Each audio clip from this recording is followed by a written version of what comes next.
The Eldar are back on the channel, and today we're going to have an Eldar Army Showcase. The avatar of Khaine has returned.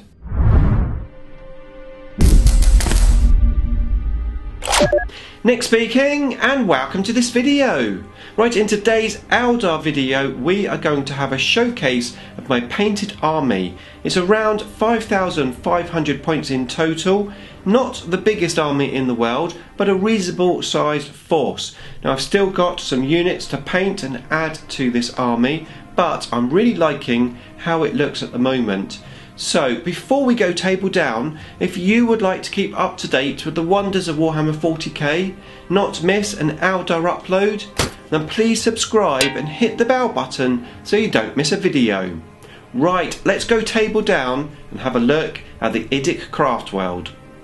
Okay, so here is my Eldar army in its full glory. This is everything that I have, which is fully painted. Works out at around 5,500 points. That's excluding any vehicle upgrades and just with some of the basic guns on the models. Now what I'm going to do is I am going to have a closer look at each individual section of the army, run over some of the modifications and conversions and magnetisation that I've done on the models. So I really hope you're looking forward to this. Right, let's do it. Okay, so let's start at the beginning. This is the first unit that I painted for the army.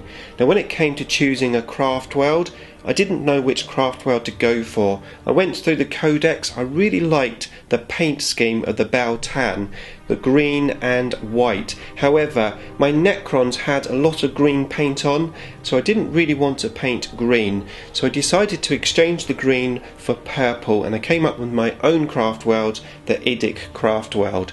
And this was the first unit that I painted. Basically, I painted all of my craft world the same as the Vulcan craft world, except I've exchanged the purple for green. Now this was the first army that I had to start really upping my game on the painting.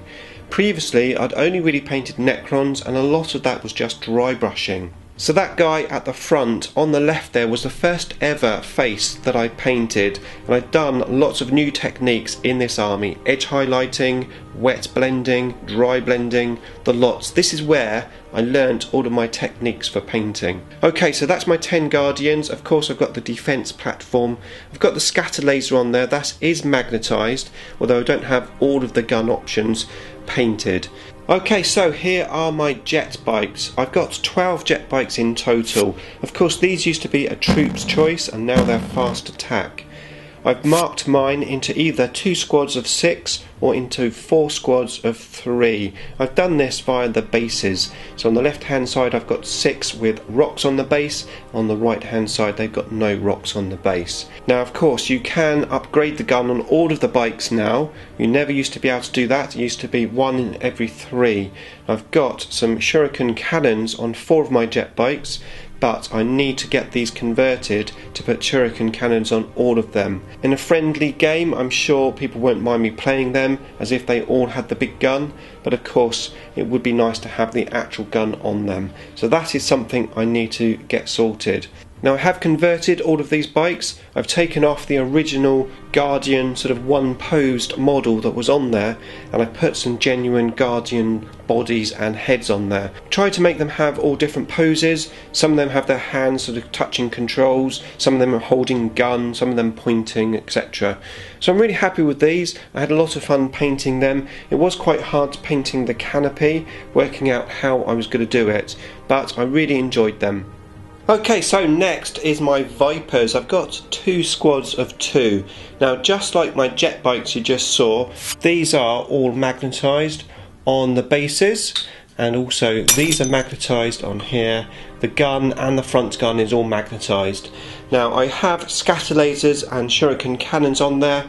Of course scatter lasers was the gun of choice previously. I don't think it's the gun of choice now. I'm going to have a look. I know I've got star cannons painted. I might have to make some shuriken cannons if that's the gun that I'm going to choose in 8th edition. But that is my Vipers. I'm really happy with these. I painted these quite early on in the army, and I was actually quite pleased how I painted all of the highlights along the canopies on here, and I actually brought those type of highlights into the vehicles. So let's have a look at some of the vehicles next. Okay, so here are my 3 wave serpents. Now these are all magnetised. The front gun is magnetised, the top gun is magnetised. I've also got these little markers which are magnetised on here. So that's the Fire Dragon one. So when the unit is inside, I put that on. When they get out, I can take it off. I've also got this one, that's the Dire Avenger one. And then on this side here we've got the Guardian one. I've also got my Farseer marker. I use this one to indicate there's a Farseer in there. So that goes onto there, and then if there's a unit in there, we pop that onto there. So they are fully marked to know which unit is in which, and the reason why I did that is I painted them exactly the same. I wanted my army to have a nice uniformity between them. Right, let's have a closer look and I will show you the Forge World sections. Okay, so I bought the Forge World Mark II upgrade kit. That incorporates the big spirit stone on the front, a different turret on the top. We've got some star engines, which I've magnetised mine just on the side here. And then we've got some vectored engines just on the back here, which just push in and out, so I didn't magnetise them. And then we've got this extended section on the chassis, and this section at the back is also extended. Usually the Wave Serpent is about this size, so it does make it a bit bigger in length. It's about 6 inches in length, longer than the standard kit. More difficult to deploy and more difficult to hide behind pieces of terrain. However, it looks super cool and I really liked that kit. So when I moved on to my heavy support tanks, I also converted them. So let's have a look at them next. Okay, so next is my Vulcan. So I just have one of these in the army. It can transport men or it can be a little gunboat. I've magnetised all of the guns, the big pulse laser and this bright lance on here, so I can change the guns if I want to, and indeed the front gun here is also magnetised. I used the Forge World upgrade kit once again on this, so it's got a different turret, it's got a different back section on here, we've got the vectored engines, the star engines, we've also got these little hollow fields which I think look super cool. Now after converting the Vulcan and the Wave Serpents into Forge World tanks, when it was time to build my fire prisms, I realised they didn't do an upgrade kit for the fire prisms. So what I did is I bought the Vulcan upgrade kit and I converted my fire prisms with that. So let's have a look at my fire prisms. Okay, so here are my 2 fire prisms, and as I said, I converted these using the Vulcan upgrade kit. It was a little bit tricky. Now I can't remember the ins and outs of it because it was quite a long time ago that I made these tanks, but I do recall having some issues getting the prism cannon on with the conversion bits from the Vulcan. However, with a bit of messing around I did manage to do it, and I really like these. These are probably my favourite looking unit in the army. I know of course they've got the new fire prism, but personally I really like this old one. And once again, these look super cool with all of the Forge World bits on. I really like them. Okay, now we've got one more tank to look at, and that is my converted flyer. Okay, so here is my flyer conversion. So this is made from a Vulcan grav tank. I was given this tank, it was all painted, it was all glued together, so I stripped it, I restored it, and I converted it into a flyer. I like the idea of the flyers looking like grav tanks. Now of course I had to put some actual flyer sections on there. That's these pieces, the wings, and also this piece here, which is converted, so I can use this as a Crimson Hunter or a Wraith Fighter. These are magnetised, this front section is magnetised. This is a Mark I Wave Serpent Forge World piece, and at the back we've got some more Forge World pieces here, the star engines and vectored engines just making up that section. This piece running along here is a plastic tube. What I'll try and do is put a picture up of it unpainted so you can get a feel of how I built it. Now, I went to town on the base as well, so the base has a rhino and of course a Blood Angels rhino totally destroyed underneath it as it flies across the battlefield. Okay, so that is my flyer. Don't forget to tell me what you think of my conversion and any other work within the army. Right, let's have a look at the big bad boy, the Wraith Knight. Okay, so here is my Wraith Knight, and as you can see, I've converted him with a Klingon bat'leth. How cool is that? I am a massive Star Trek fan, and I always knew I wanted a bat'leth in one of my armies, and this is how I got it in there. So this is actually from an action figure. I had to cut out this hole here to put the hand in, put some spirit stones on there, and painted it in my colours. I think it looks super cool. Now my Wraith Knight is fully magnetised, so I have all of the weapon options available to me, including these top sections. It also comes apart in the middle for storage. I have a video on how to magnetise a Wraith Knight in the archives, so I'll link you up to that video in the top right hand corner. I also went to town on the base of this model as well. He's crushed this land speeder. We've got a couple of guys in here, one cowering, the other one dead, splattered on the back wall of the speeder. I also did some freehand on his tabard. I did this double Klingon symbol just to match it into the bat'leth idea a little bit more. Okay, so that's my Wraith Knight. Now let's have a look at what I think is my best painted miniature so far, and that's my avatar. Okay, so here is my Forge World avatar.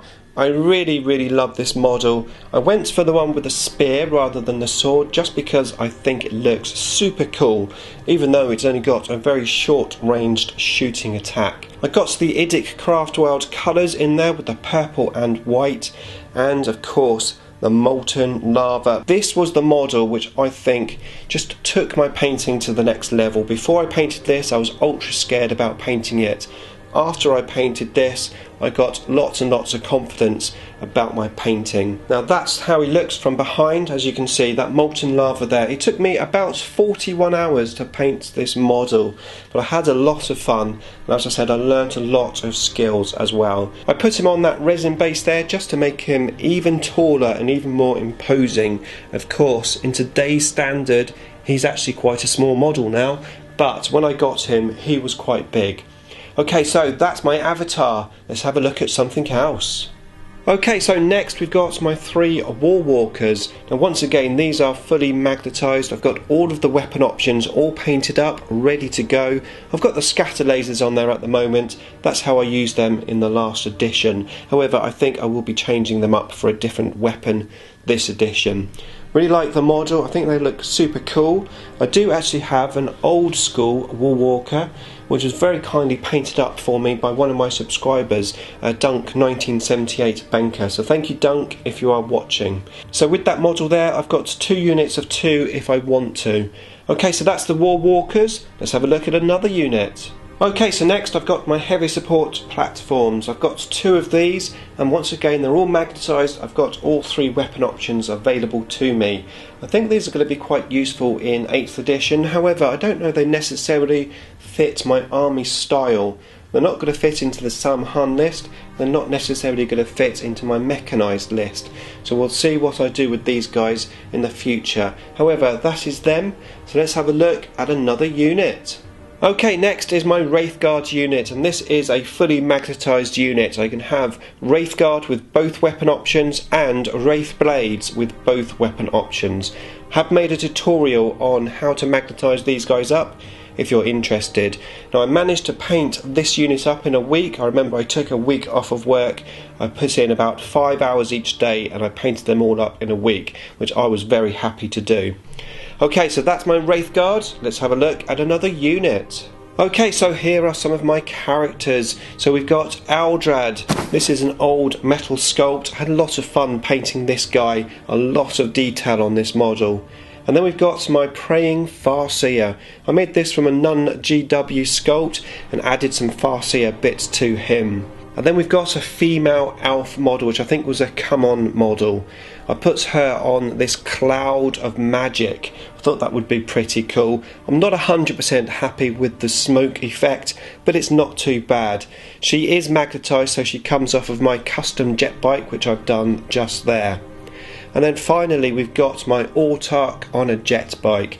Now this was painted up for me by 33 Clay Dog, and what an awesome paint job he's done. Everything on there just amazingly painted, some fantastic freehand, and this is an honour to have this model in my collection. Okay, let's continue with some HQs and have a look at my Warlocks. Okay, so next are my Warlocks. I've got 10 Warlocks in total, 5 of them on jet bikes and 5 of them on foot. However, they are all magnetised, so they can come off and they can switch around depending on where I want them, like so. The jet bikes are also magnetised to the stands. The jet bikes, of course, were made from the grav platforms, and I really like the conversions that I did. There was no Warlock on a jet bike model available, so I used all of these old metal Warlocks. Any duplicate Warlocks that I had, I manipulated either the green stuff or a conversion so that they all look totally different. So this guy, for example, he's got a changed top section to his staff, and one of these guys, yeah, this guy, he's got a green stuff arm, and I can change them with witch blades as well as the staffs if I want to. So that is my Seer Council, that's my Conclave, I think they're called now. So let's have a look and see what else I've got. Okay, so now we're going to move into the Aspect Warriors. So first of all, my Dire Avengers. Now, one thing I love about Eldar is the fact that our Aspect Warriors are different colours, so it gives you good painting opportunities. Now, this unit I painted quite early on in the Force, and it was one of the first units that I did extreme edge highlighting on the armour. Pretty happy how it came out. It was also the first time I tried to do freehand as well on the Exarch's banner. So I've got 11 models altogether, which gives me the option to have 10 with an Exarch, or I could just take him out and have 10 without. This again is all magnetised. I've got all of the weapon options available to me. I do have another Exarch fully magnetised and ready to give me 2 units of 6, however I haven't painted him yet. So that's my Dire Avengers. So let's have a look at another Aspect unit. Okay, so next we're going to have a look at my Swooping Hawks. Now, a lot of my Aspect Warriors I painted towards the end of the army. I could definitely tell that my painting skills were getting better. I'm really happy how these Swooping Hawks came out. There's 12 altogether, so 2 units of 6 or 1 unit of 10. And I love these models, however, they were quite hard to paint. All of the wings, all of the feathers on the wings really did take some time, and I did many layers to build up the blue. So that's my Swooping Hawks. Next up, we're going to have a look at my Fire Dragons. Okay, so here are my Fire Dragons, and I have to say I'm super proud of these models. I'm really happy how I painted them. As usual with my Aspect Warriors, getting the purple and white somehow onto the models. I've got 12 guys altogether, giving me either a unit of 10 with no Exarch, or a couple of units of 5 with no Exarch, or I've got a couple of Exarchs there, so 1 or 2 units depending on how I want to play them. I love putting these into a Wave Serpent and sending them out, using Battle Focus, getting those guns in range and just blasting things off of the table. Okay, so the girls, the Howling Banshees. Once again, I've got enough to make 2 small units or 1 big unit. Got 2 Exarchs there with the different weapon options, although they are both magnetised. This was the last unit that I painted for my Eldar Army, and I had a lot of fun painting them. I've got the purple and white theme running through the models as always, and my silver to gold blend on all the weapons. Okay, so my Warp Spiders, I've got 15 altogether, so 3 units of 5. No, I didn't cheese out in 7th edition. In actual fact, I only used these once. Just happened to have the models. Really happy how they look. I did some freehand on the back of the Exarchs. So I did some freehand that matched the designs that Clayton did on my Autarch, just to bring that theme into the army. So I've got a sort of skull thing there in the middle, and then we've got some bio tentacles on the other 2. The red armour is where I started to use glazes. So I've glazed over the red armour, and I'm really happy with the effect that I got from doing that. Okay, so here are my Shadow Specters, and I did something a little different with these guys, helped by 33 Clay Dog. Thank you, Clayton, once again for all your help on these guys. So I wanted this sort of ghostly look. So what we did is we went in the recesses with a green, and then rather than edge highlighting with a lighter colour, we actually edge highlighted with a darker colour. I think it's called reverse highlighting, and it gave this very cool glowy effect to the armour, perfect for Shadow Specters. I've got my purple and white in there as well. I'm really happy with these guys. I think they look pretty cool. Right, let's have a look at the next unit. Okay, next up is this guy. This is a Farseer converted into a Royal Guard from Star Wars. You wouldn't have seen this in the main army showcase, and that's because it doesn't really match in that well to the rest of my army. I did this conversion and painted him up for a competition here on YouTube. Lots of green stuff. I'm really happy how he came out, and I use him as a spirit seer in my army when I'm playing. I don't have that many painted HQ, so he does make it into my list when I need him. Okay, so there you go, that is my army. I really hope you like it. I've had a lot of fun building and painting it, and I can't wait to get it back on the table. So if you enjoyed this video and you want to see more of this army, please consider subscribing. Hit my icon at the end of the video so you can keep up to date with the wonders of Warhammer 40k. Beam me up.